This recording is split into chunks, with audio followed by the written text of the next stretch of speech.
Every morning, millions of people wake up to the same alarm. They rush to get ready. They sit in traffic. They work 8, sometimes 10 hours a day.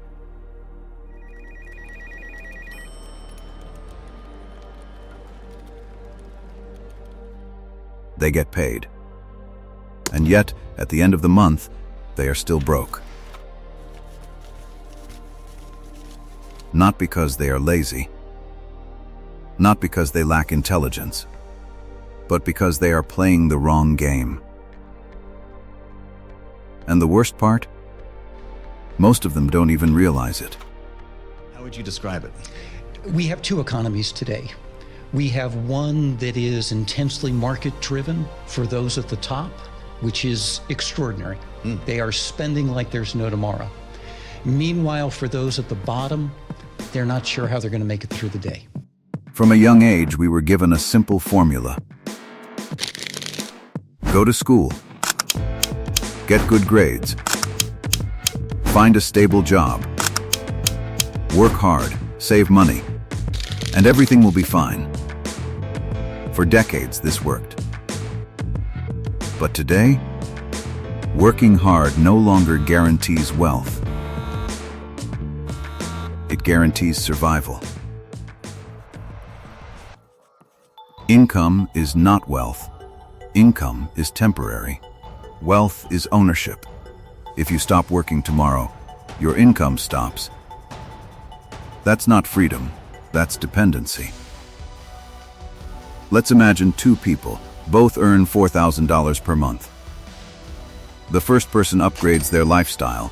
Better apartment, new car, subscriptions, eating out regularly. At the end of the month, almost nothing left.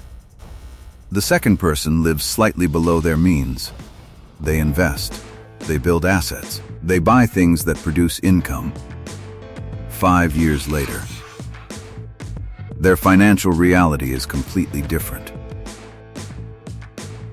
The difference wasn't salary, it was behavior. Most people increase expenses. The moment income increases,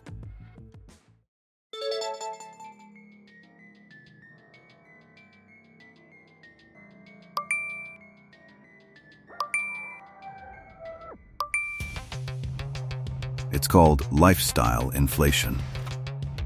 Making a little more money and starting to spend a little bit more money. It happens almost automatically. I think people hold these benchmarks in their mind. If I reach this position or I get this promotion or I make it to this age, then I can live this life, or then I deserve to have these things. And then they kind of go a little crazy or go a little wild on it. And then it becomes like a trade-off. Like they only can enjoy their present happiness and they're not able to save or plan for the future.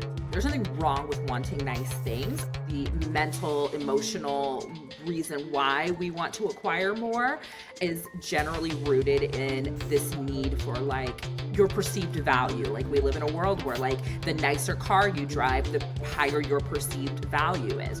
6 out of every 10 people surveyed said that paying for everyday expenses negatively impacted their mental health. It does take a lot of joy from just life and always being in this scarcity mindset when there isn't necessarily a scarcity to fear. Lifestyle inflation quietly keeps them stuck. Modern society is built on consumption. Every advertisement tells you, you deserve this, upgrade your life, buy now. The system profits when you spend, not when you build wealth. Credit cards, car loans, buy now, pay later. It creates the illusion of wealth, while building invisible chains. Many people look rich. Very few are rich. There's a difference. But money habits are not just financial, they are psychological. Most people were raised to value safety over ownership. They were taught, don't take risks. Be realistic. Get a secure job. School trains workers. It does not train owners. Education in America is a crisis that we need to deal with right now. What's wrong with our education system is that it's focused on the adults, not on the children. The first problem with our education system is just the motivation to direct people into different careers. The system we built in the 20th century is not the system we need in the 21st century. Owning requires uncertainty. Ownership requires patience. Ownership requires delayed gratification. And that's uncomfortable, so most people choose predictable income over uncertain growth, even if it keeps them average forever. The wealthy think differently. They ask, how can I make my money work for me, instead of, how can I work more hours? They focus on assets, skills, leverage, equity, systems. They understand something simple: time is limited. Ownership scales. Salary does not. This doesn't mean quit your job tomorrow. It means start building something on the side. An investment. A business. A skill. An asset. Something that exists independently of your time.